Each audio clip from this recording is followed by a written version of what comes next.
তাদের সব আমল বরবাদ।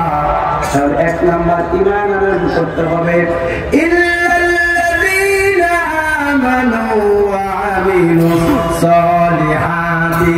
এক নাম্বার যারা ঈমান আনয়ন করবে তারাই সফল কাম, তারাই আল্লাহর বন্ধু, তারাই আল্লাহর বন্ধু, তারাই উইনার, তারাই হলো জয়ী, তারাই হলো আল্লাহর বন্ধু। আল্লাহু আকবার। ভয়ঙ্কর অস্ত্রের নাম হলো দূষকের পানি। যেরকম ঠিক কিনা বেঠি? তবে আমি বলবো আপনাদের গায়ে যদি শক্তি থাকে ভালো কথা, সবর করেন, কাউকে কষ্ট দিয়ে চোখের পানি ফেলাবেন না। যারাই ফেলাবে তাদেরকে বাংলাদেশ থেকে বিতাড়িত হয়। যেরকম ঠিক কিনা? ছোট্ট একটি কবিতা বলি, অতি লোভে তাঁতি নষ্ট। অতি লোভ কি? অতি লোভে কি? 2041 সাল পর্যন্ত নাকি তাদেরকে জিবরাইল আজরাইল সাজাইতে পারে নাই, ল্যাংড়া ফলা জোতায় ফিরাইয়া দেশ থেকে বিতাড়িত করেছে। যেরকম ঠিক কিনা?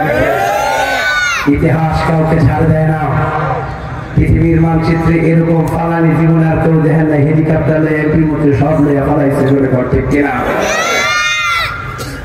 আমরা দেখি না আল্লাহ আমাদেরকে দেখা। যেরকম ঠিক কিনা? ছোট্ট একটি কবিতা, আমার কবিতার নাম হলো অতি লোভে তাঁতি নষ্ট।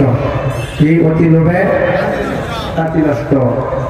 লোভ ভালো না গাহিনীর মতো, যার জন্য 16 বছর পর হইছে পতন। ঠিক কিনা?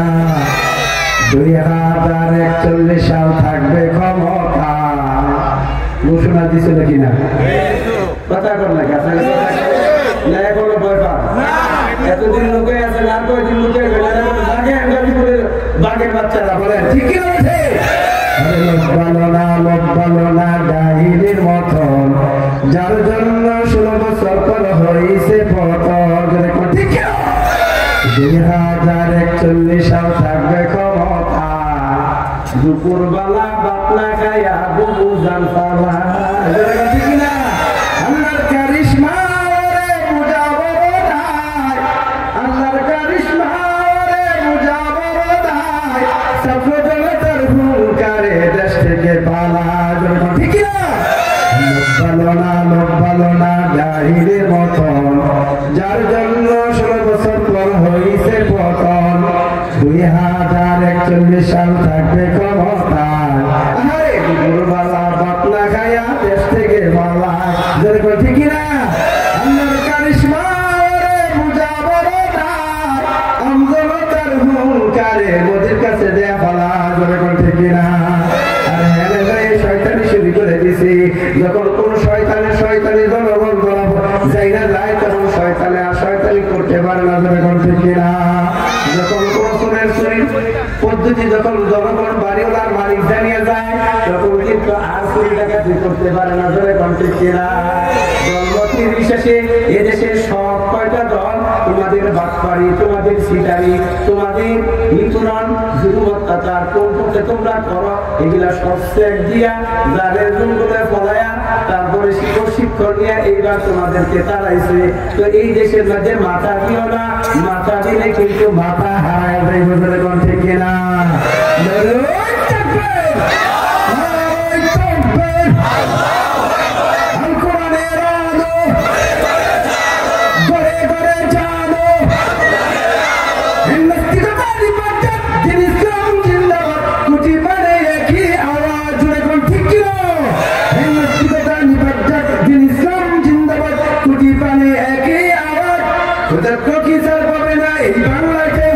মুসলমানরা জেগেছে আর তুলো আওয়াজ তুলো, জোর কদমে সামনে চলে সবাই মিলে একই দানি দাও না স্লোগান, নারায়ে তাকবীর, দিন ইসলাম জিন্দাবাদ জিন্দাবাদ। আমি যে শুধু বলবো নারায়ে তাকবীর, আপনারা মর্দে মুজাহিদ শাহজালাল ইয়ামিনের মতো আল্লাহু আকবার বলবেন, পারবেন ইনশাআল্লাহ। তো এইভাবে সামনে দিবেন, আমি জানিভাবে দিয়েন না, ছেলেবেল তো আরেকজনের নাক মুখ ফিরা দেবে। ঠিক কিনা? এইভাবে দিতে হবে, নারায়ে তাকবীর, নারায়ে তাকবীর। মুসলমানদের এই দেশেতে নাস্তিকদের ঠাঁই নাই, নাস্তিকদের পক্ষে যারা তাদের কোনো রক্ষা নাই। এই দেশেতে থাকতে হলে কোরআন মানতে হবে, কোরআন না মানলে তাতে বিতাড়িত হবে। ঠিক কিনা? তোমার আওয়াজ তুলো, জোর কদমে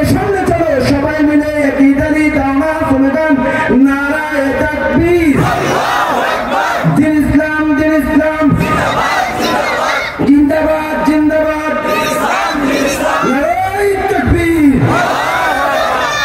আলহামদুলিল্লাহ একটু মাঠটা গরম করছি, এতে কিন্তু আমার সময় অনেকটা নষ্ট হয়েছে, কারণ একটা পরিবেশ তৈরি না হলে তো কথা বলা যায় না, ঠিক না গেছে। একটু কালেকশন করে কিছু জমা করছি। আল্লাহ আমার আর দরকার নাই, আমি সচরাচর রস করলে এত বিয়ে হয়, এরপরে যদি ওই বই দিবা বলতে হ্যাঁ গো আমাকে আমি পাইছি, সুতরাং আমার ঘর আমি সাজাই, আরেকজনের যে গিয়েছে হেরা সাজাই বলে, সুতরাং আমার যে দুটা দরকার এত লোক বাড়া না, আমার যে দুটা দরকার অতিথি যদি এত বড় অতিথি আমাদের চিন্ত না। আলহামদুলিল্লাহ এই বাইগুলোই যথেষ্ট, আর এই শ্রোতাগুলোই যথেষ্ট, বাকি যারা আছে আল্লাহ তাদেরকে কবুল করুন, বলেন আমিন।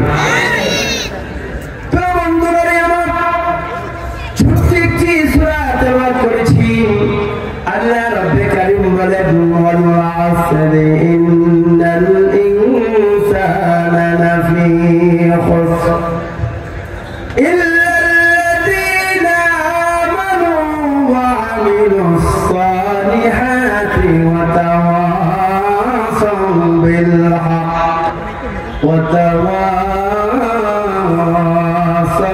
বিস সাবর।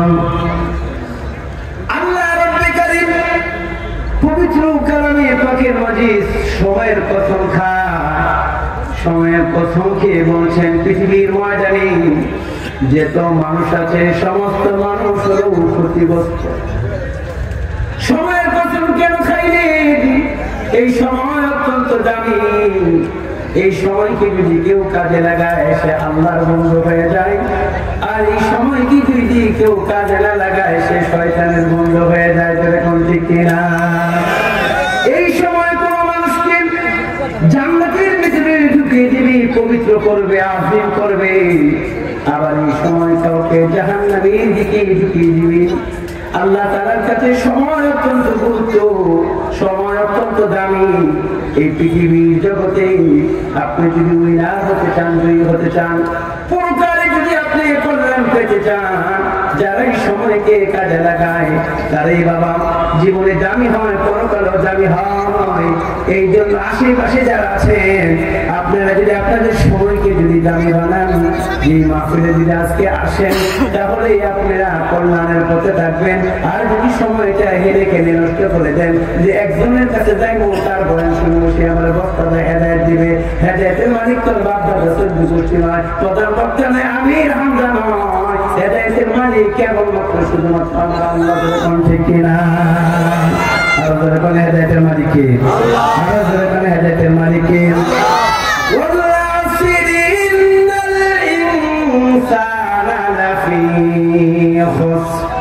আল্লাহ রাব্বে কারীম বলেন সমস্ত মানুষ ক্ষতিগ্রস্ত। বিস্তারিত ব্যাখ্যা দেওয়া যাবে না, সময় কম।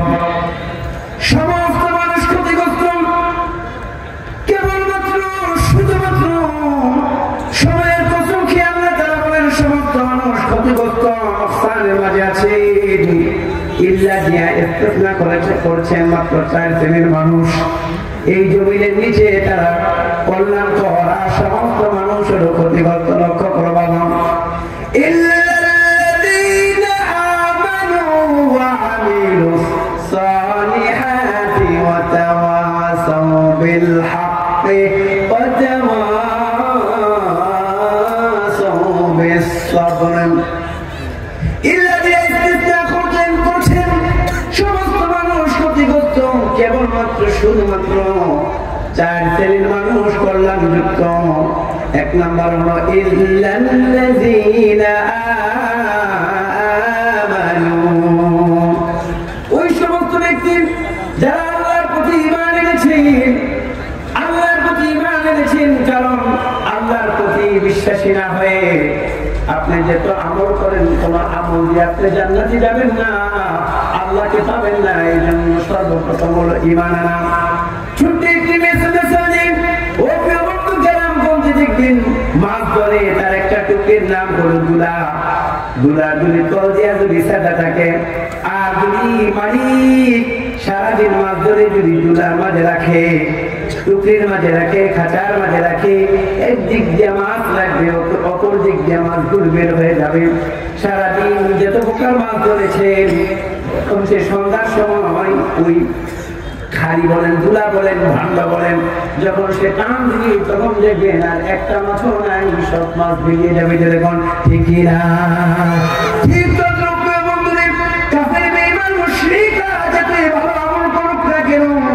ইমান না আনার কারণে তাদের সব আমল বরবাদ। এক নাম্বার ইমান আনয়ন করতে হবে। ইল্লাল্লাযীনা আমানু ওয়া আমিলুস সালিহাতি, এক নাম্বার যারা ইমান আনয়ন করবে তারাই সফল কাম, তারাই আল্লাহর বন্ধু, তারাই আল্লাহর বন্ধু, তারাই উইনার, তারাই হলো জয়ী, তারাই হলো আল্লাহর বন্ধু। বলুন আল্লাহু আকবার। দুই নাম্বার হলো ইল্লাল্লাযীনা আমানু ওয়া আমিলুস সালিহাত। তারপর দুই নাম্বার হলো অনেক আমল করা। যারা দিনদার হবে তারা নেক আমল বাঁচিয়া বাঁচিয়া করবে, আর যারা শয়তান হবে তারা দেখুন খারাপ খারাপ কাজ বাঁচিয়া বাঁচিয়া করবে। যখন ঠিক কিনা যারা প্রকৃত মুমিন তারা বাঁচিয়া বাঁচিয়া নেক আমল করবে। আল্লাহু আকবার। তাহলে এক নাম্বার হলো ঈমান আনয়ন করতে হবে, দুই নাম্বার হলো নেক আমল করতে হবে। ওয়া তাওয়াসাউ বিল হাক্কি ওয়া তাওয়াসাউ বিস সাবর। দুনিয়ার মাঝে হক প্রতিষ্ঠা করা সংগ্রাম চালিয়ে যেতে হবে। জালিম যেভাবে জুলুম করুক না কেন, সে তোমার বাবা হলো, তোমার জমিনে আন্দোলন করতে হবে, জালিমের বিরুদ্ধে তোমার রুখে দাঁড়াতে হবে। যদি তুমি আল্লাহর আযাব এবং গজব থেকে তুমি বাঁচতে চাও, তাহলে কোন ঠিক কিনা?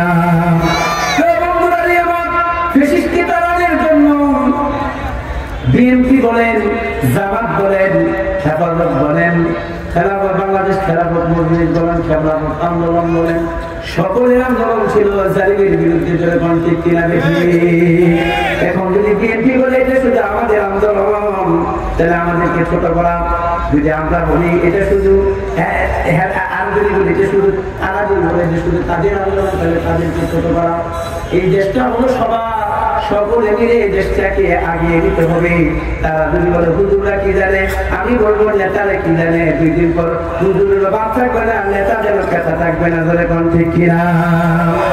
আমার এই দেশটাকে ভালো করার জন্য আল্লাহ যাকে যে দেশের সেবা করা, মানবতার সেবা করার যোগ্যতা দিয়েছে, প্রত্যেকের যোগ্যতা দিয়া দেশটাকে আগিয়ে নিতে হবে।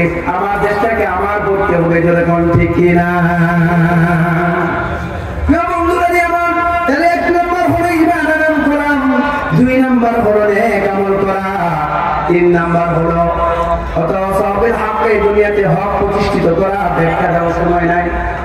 চতুর্থ নম্বর হলো ওয়াতাওয়াসাউল বিস-সাবর, দুনিয়ার ময়দানে সবর করতে হবে। ক্ষমতায় আছে গুলি করে মায়া বলাইতে হইব না, না, সবর করতে হবে, সবর করতে হবে। তুমি যত বড় হইবা তোমার সবর তত বড় হবে। যেই গাছের ভিতরে যত ফল ধরবে সেই গাছ তত ঝুঁকে যাবে। ধরে কোন ঠিক কিনা? তাহলে এই জায়গায় আওয়ামী লীগ থেকে আমরা শিক্ষা গ্রহণ করবো, সেই ফ্যাসিস্ট থেকে আমরা শিক্ষা গ্রহণ করবো। আমরা কারোর প্রতি জুলুম করবো না, তবে কেউ যদি জুলুম করতে আসে তাকে অসার দেওয়া হবে না, টেঙ্গি ভাঙ্গিয়া বলাই। জোরে কোন ঠিক কিনা?